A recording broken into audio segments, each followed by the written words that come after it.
Dear students, last video में मैंने आपको बताया था कि आपको पढ़ना क्या है, कैसे पढ़ना है। अलग अलग किताबों के बारे में मैंने बताया था जो आपको बीएसटी में बताई जाएंगी।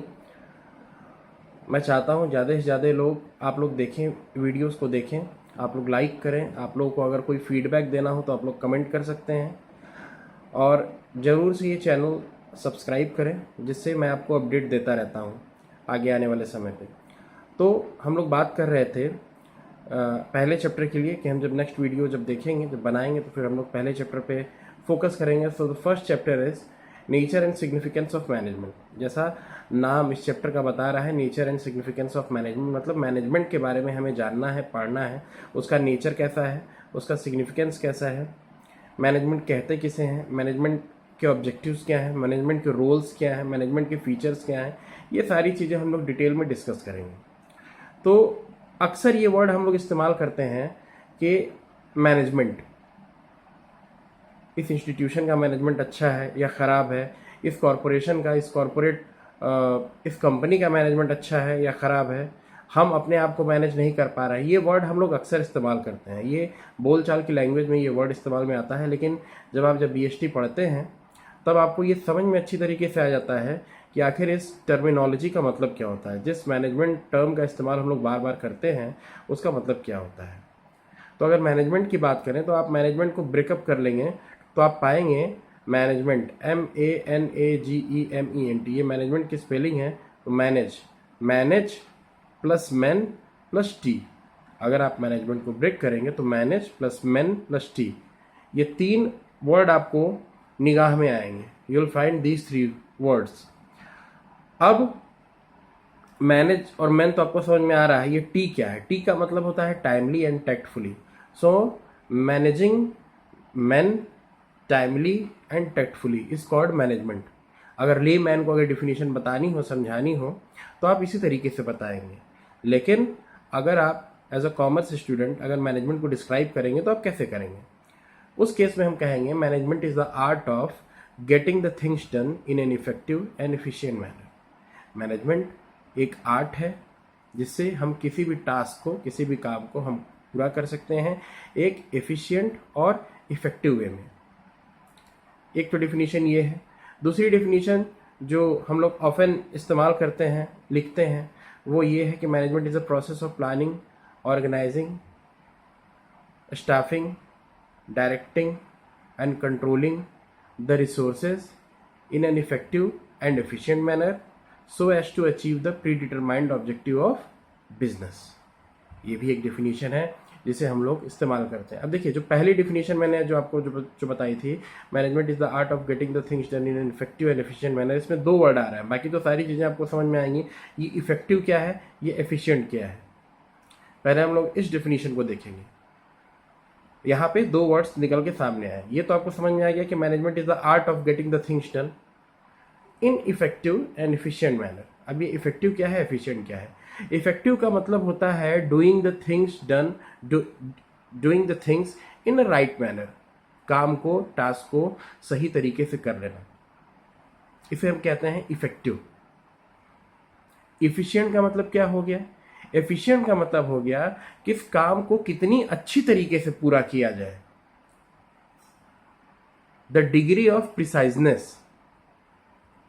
अगर आपको होमवर्क देता हूं और मैं कहता हूं कि कल आप इस होमवर्क को कल करके लाइए, सपोज करिए दो स्टूडेंट्स हैं क्लास में, एक एक्स स्टूडेंट है, एक वाई स्टूडेंट है, दोनों करके ले आते हैं उस होमवर्क को। लेकिन जो एक्स स्टूडेंट है वो उस होमवर्क को अच्छी तरीके से किया हुआ है। कहने का मतलब उसका प्रेजेंटेशन अच्छा है, उसने हेडिंग्स डाली हुई हैं, उसने सब हेडिंग मेंशन की हैं, उसने जो भी होमवर्क थे उसने पॉइंट में मेंशन किया हुआ है, अंडरलाइंस की हुई हैं, जो इम्पोर्टेंट वर्ड्स हैं उसको उसने हाईलाइट किया हुआ है। दूसरे ने भी काम किया है लेकिन उसने ये सारी चीज़ें नहीं की। इस केस में आप कहेंगे कि जो फर्स्ट स्टूडेंट है, जो एक्स स्टूडेंट है, वो एफिशिएंट है। इफेक्टिव तो दोनों है, लेकिन जो फर्स्ट स्टूडेंट है वो एफिशिएंट है। Minimal amount of time, minimal amount of resources का इस्तेमाल करते हुए आप जिस काम को करते हैं उसे हम, उस प्रोसेस को हम लोग क्या कहते हैं? एफिशिएंसी। और आज की तारीख में जो भी कॉरपोरेट्स हैं, जो भी ऑर्गेनाइजेशंस हैं, वो एफिशिएंसी पे ज़्यादा जोर देती हैं। सिर्फ प्रोडक्शन बढ़ा लेना इंपॉर्टेंट नहीं है आज की तारीख में, प्रोडक्टिविटी बढ़ा लेना इंपॉर्टेंट नहीं है। कॉस्ट ऑफ प्रोडक्शन कम करते हुए बेटर क्वालिटी प्रोड्यूस करना और मार्केट लीडर बने रहना, ये इंपॉर्टेंट है। इसीलिए आज की तारीख में अलग अलग तकनीक से फर्म एफिशिएंसी पे जोर देती है। यही आपके भी साथ होता है। पढ़ता तो सब कोई है, लेकिन क्या होता है, कुछ लोग बहुत अच्छा स्कोर करते हैं क्योंकि वो लोग ज़्यादा एफिशिएंट होते हैं। इफेक्टिव तो सब कोई है, एग्जामिनेशन में पास तो सब कोई हो जाता है, लेकिन उसमें कुछ ऐसे होते हैं जो एलीट लेवल के लोग होते हैं। कहने का मतलब कि उनके स्कोर्स बहुत अच्छे आते हैं। How it is possible, how come it is possible? Because they are much more efficient. So this is the difference between efficiency and effectivity.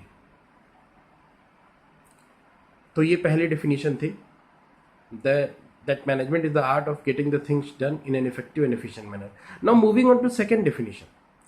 The second definition says the management is a process of planning, organizing, directing and controlling in such a way so that the objectives could be achieved with the optimum utilization of resources. अब ये जो definition है, ये थोड़ी बड़ी definition है। इसमें भी अलग अलग terms का इस्तेमाल किया गया है। इसमें भी आप देखेंगे कि management is a process of planning, organising, directing. ये जो डिफिनीशन मैंने कही, आप कहेंगे कि ठीक है, मैनेजमेंट तक तो सब अब समझ में आ रहा है, अभी प्लानिंग क्या है, डायरेक्टिंग क्या है, ऑर्गेनाइजिंग क्या है। तो प्लानिंग का मतलब होता है एंटिसिपेट करना फ्यूचर कोर्स ऑफ एक्शन। अलग से चैप्टर्स भी आपको पढ़ाए जाएंगे। यही सारी चीज़ें मैनेजमेंट में आपको इस किताब में अलग अलग चैप्टर्स के रूप में दी हुई हैं। जो मैनेजमेंट की आप जो डिफिनीशन पढ़ते हैं, वही डिफिनीशन ब्रेक करके अलग अलग चैप्टर्स के रूप में दी गई है। प्लानिंग अलग चैप्टर है, ऑर्गेनाइजिंग अलग चैप्टर है, कंट्रोलिंग अलग चैप्टर है, डायरेक्टिंग अलग चैप्टर है। इस तरीके से अलग अलग चैप्टर्स जो अलग अलग फंक्शंस हैं मैनेजमेंट के, वो अलग अलग चैप्टर्स के रूप में दिए गए हैं आपके बुक में। So you need not to bother, I will tell you each and everything. Now, first of all, so the management is a process of planning. Planning का मतलब आप anticipate करते हैं, आप predict करते हैं, आप एक estimate बनाते हैं, आप ये मान के चलते हैं कि फ्यूचर में ऐसी चीज़ें हो सकती हैं। कहने का मतलब अपने काम को योजनाबद्ध तरीके से करना। कोई भी ऑर्गेनाइजेशन है वो आप कह सकते हैं कि अंधेरे में तीर नहीं चलाती है। The organisation do not follow the concept of hypothesis. अंधेरे में तीर चलाना, वो एजम्पशंस पे काम नहीं करती है, वो प्लानिंग करती है।